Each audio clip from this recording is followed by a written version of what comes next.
Ay bala sen niye boşqabı elə yalayırsan? Nənəm deyir ki, boşqabın dibini yaxşı sürülməsən, arvadın çirkin olacaq. Boyumu yerə soxum. Uşaqlar, kənddən gələn qohumumuz gedir. Nə demək lazımdır? Şükür Allaha. Oy canımız qutardı. Pendirin iyisi, şorun iyisi, hələ də burnunda deyil. Sən hələ onun xoruldamasını demirsən.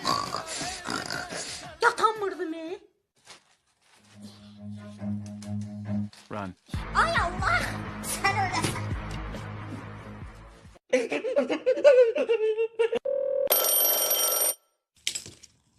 Yüzücü polis idarəsi buyurun. Allah ne olur biraz tez gəlin, məni kəsinlər. Sakit olun, yerinizi deyin. Universitetdə. Çok boy oğlu iş vaxtı bizi nətər zanit eləyir ya. Azərbaycana yağış yağarkən. Ay mama yağış yağdı. Qoy sən yekən o paltarlar, standart paltarları yığ. Yaxşı. Ömür boyu tənha yaşa ay kasıb oğlan. Həyatını təkcə vur baş. Ay Nasir. Nə olub ha? Yağış yağır damla su damlayacaq. Dur qazanları dür. Mama paltarları yıktım. Tez ol qazanları da düz. Oy Allah.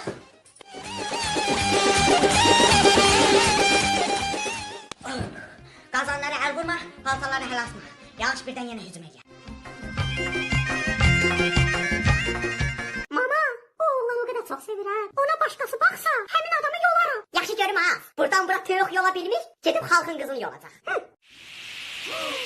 Aa, həyatım yağış yağır. Yox, pajarını çağırmışam, üstümüzü sulayır. Düşür qızı, düşür. Ada Kamil! Gəlirəm, ata gəlirəm. Görəsən məni niyə belə əsəblə çağırır? Mən nə qoymuşam axı? Kamil! Nana, gəlirəm ata, gəlirəm. 100% mənim siqaret sevməyim tutub, o da bir şey gördüm elə.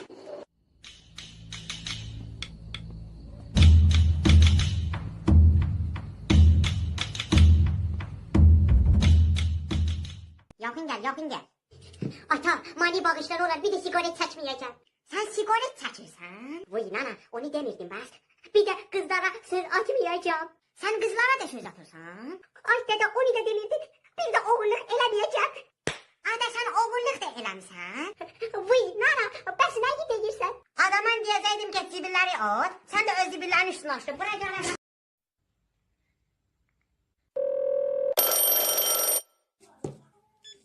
101 yangın söndüren buyurun. Ata bu televizor yanını koyup söndürmeye okut yoktu. Gelip söndürebilirsen. Hayır sus at buy ver. Buy. Bu kimin Şadas? Bacım oğludur, Türkiyədən gəlib. Ha, senin daşkasını yesin. Mən də oynayım. Haycan? Mən də oynayım. Oyna kaka oyna. Oynayım mı? Oyna oyna. Oynayım mı? Oyna. Oynayım mı? Dedim oyna da. Oynayım mı? Oyna! Atam geldi. Oy çişim geldi. Atacan.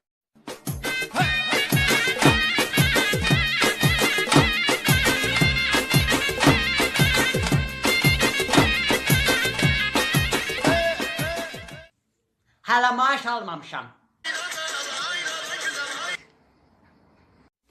Ay kız senin boyun bir 55'ti ha?